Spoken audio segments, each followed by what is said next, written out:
Kung nga ay inulan nga ako ng katanungan kung paano nga daw magluto o gumawa ng buro. Syempre ituturo ko sa inyo, ganyan ko kayo kamahal ay. So kapag ito na ituro ko sa inyo, wala na ulit magtatanong naksyuta. Unang-una sasabihin ko sa inyo, ang burong isda o burong asan ay specialty naming mga Kapampangan. Bukod nga sa kagandahan, yan talaga ang isa sa maipagmamalaki ko sa inyo, aro. Suka man yan ang pusa kung tawagin, pero pag yan ay natikman nyo, baka umorder pa kayo sa akin.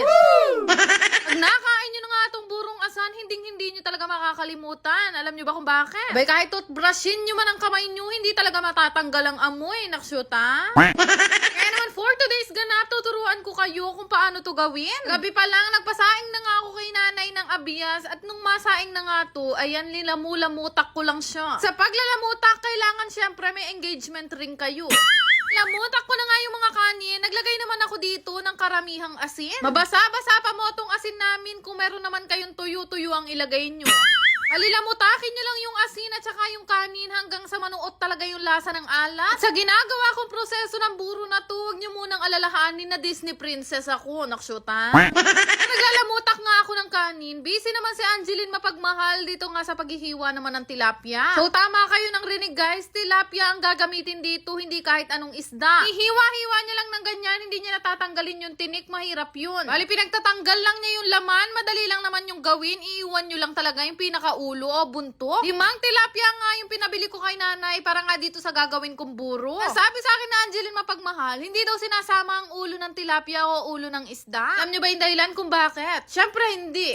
Giging kulay itim kasi ang buro natin at talaga namang hindi nakakaganda yun kainin. So, lahat nga ng tilapia na ginigili ni nanay, tinatanggal niya nga yung mga bunto. Mahiwa na nga niya yung mga tilapia, ganito dapat ang maging itsura niya. Fresh yan guys na ilalagay doon sa nilamas kong kanin na hindi nyo yan lulutuin, taga lang pinrito nyo rugo.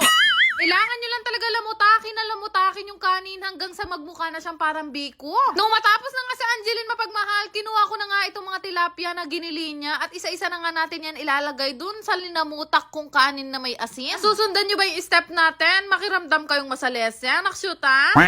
Isa-isa ko na nga nilagay itong tilapia din sa kanin natin at after kong malagay, lalamutakin naman natin yan kasama nitong sariwang tilapia. Hindi talaga maayos yung amoy nito guys dahil ito nga ay sariwang tilapia o hindi nga natin niluto kaya hindi kayo pwedeng sumelan. Siyempre dahil buro nga ang tawag dito, buburuhin natin yan ng ganyan ang itsura. So wag muna rin kayo madaldal, lamutakin nyo lang ng ganyan.